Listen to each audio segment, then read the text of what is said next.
Analysis now from our panel. Fox News Chief White House correspondent John Roberts, Tom Bevan, Real Clear Politics co-founder and publisher, Katie Pavlich, news editor at townhall.com, Schlapp, contributor with The Hill. All right, John, you hear these speeches a lot. That was a stem winder.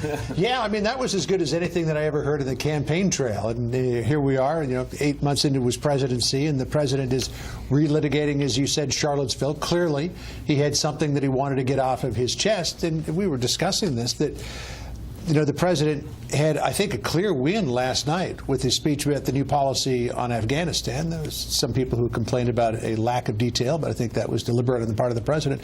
But now he's completely changed the subject again, and I think a lot of what you'll see tomorrow was the fact that when he was recounting what he said about Charlottesville, that he left out the part that was the most controversial, that got him in so much trouble, even with members of his own party, where he said, I think there's blame to go around on both sides, and that there's fine people on both sides of that argument as well. I thought it was interesting, a couple of things. I mean, he made policy tonight, saying that he'll shut down government if need be in order to get the wall built. And I think that we also saw a nod toward the midterm elections next year, when the president said, if the Democrats don't give you tax reform, they have stood in the way of you getting a big tax cut. That's an argument that they're going to make in the state of California, because the Democrats, of course, are trying to flip a lot of seats there and win back what they need to try to take back the House. So already they're laying the groundwork for that. Matt, for his supporters, this is kind of catnip, because it has been President Trump, candidate Trump, on the stump, and it's Trump being Trump. However, for people in the administration, there is some concern, isn't there, that they could have had the speech last night last a few days at least before overtaking it by an event like this? This is, I think, how President Trump likes to kind of strum the chords of driving the message. He is the one driving the message. And for most, certainly at the national level, if you have a good speech, if you're getting some pretty good feedback on an important issue, you want it to play for a couple days. And that's just not the way he plays the game. What's really interesting, I've noticed over the last several days, you know what we're not talking about? We're not talking about a special counsel, and we're not talking about Russia. We're talking about everything else. And it's interesting that he just keeps flooding the zone with really interesting news coverage, and this will do that again tonight. Katie?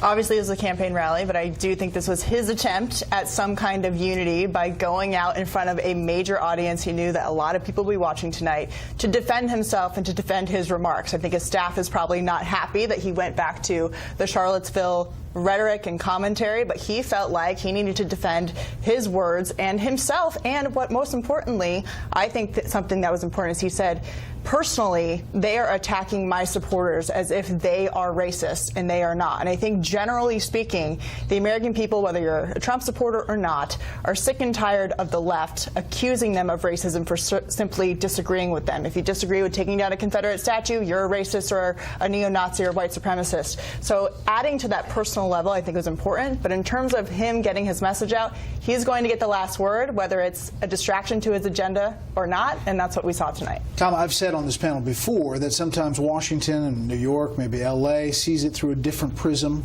and does the scorecard a little differently, perhaps than Middle America and Arizona. What did you see tonight, and does this work for him?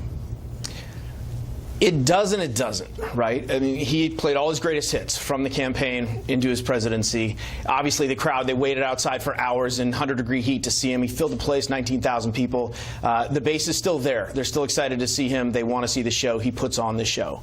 But to Katie's point, he started off with these sort of unifying themes, and he had speech last night, but then he sort of went off track, back relitigating Charlottesville. If he's going to try and recover any ground and be seen as the sort of president of all Americans and this healer, I'm not sure he made any of that ground up tonight. At the end, this looked like just he was talking to his base, his supporters, about his agenda. I don't know that he was bringing anybody back to him or converting anybody. Does the media bashing work?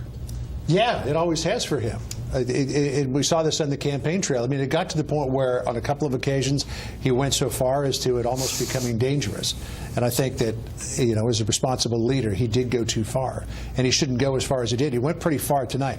One of the other things that was really interesting tonight, too, that I was watching very closely as it was unfolding, and I thought he was about to call an audible, and I could see John Kelly in the back going, no. When he started winding up on Joe Arpaio. And he basically said to Arpaio, don't worry, Joe. You know, you can plan to have a nice Christmas. You're not going to be in jail because a pardon is coming down the track. Let's listen to that. Was Sheriff Joe convicted for doing his job? He should have had a jury, but you know what? I'll make a prediction. I think he's going to be just fine, okay? I won't do it tonight because I don't want to cause any controversy. Sheriff Joe can feel good. Sheriff Joe can feel good. I mean, it's essentially saying the prediction's coming true. Yeah, checks in the mail. Don't worry, it'll be there very soon.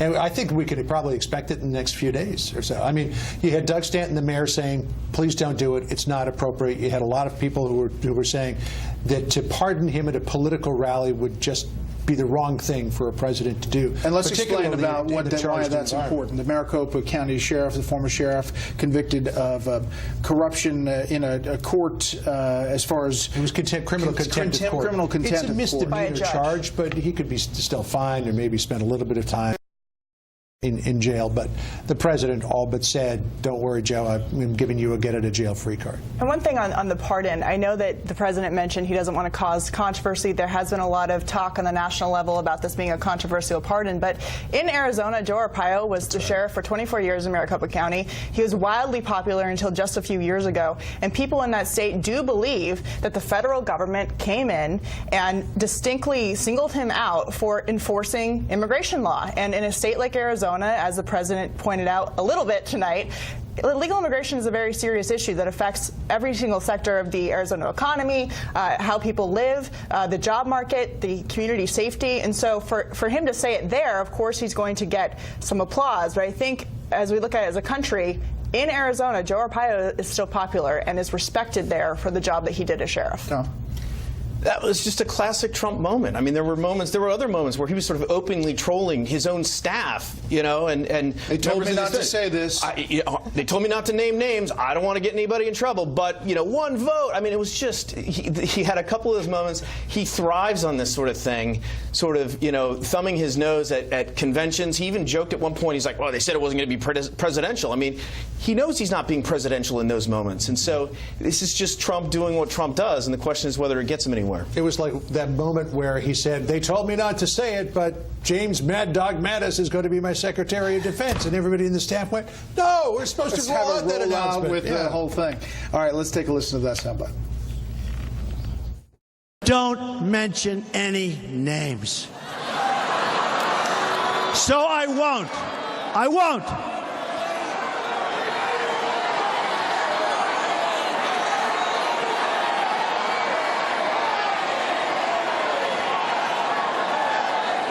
No, I won't vote. One voter will not mention any names. Very presidential, isn't it? Very presidential. And nobody wants me to talk about your other senator, who's weak on borders, weak on crime. So I won't talk about him. Nobody wants me to talk about him. Nobody knows who the hell he is. Okay, that's Senator Jeff Flake, who the Senate Majority Leader, Mitch McConnell, is defending directly and actually spending money with ads, internet ad right now, but against his potential primary opponent. So we have this battle. These are the political conventions, right? Mitch McConnell's the Senate Majority Leader. He supports his Republican incumbents. The Republican National Committee has laws that govern what it does in these primaries, and it supports incumbents. What Donald Trump does is he supports people who support his agenda, and he goes after people who don't. And I will tell you, as a strong Republican, but a conservative first, what John McCain did on health care is about one of the worst acts of political cowardice, even though he's a brave man. Political cowardice I've ever seen. And I think there is a huge outcry from people across the country with what he did. He's sick. We should pray for his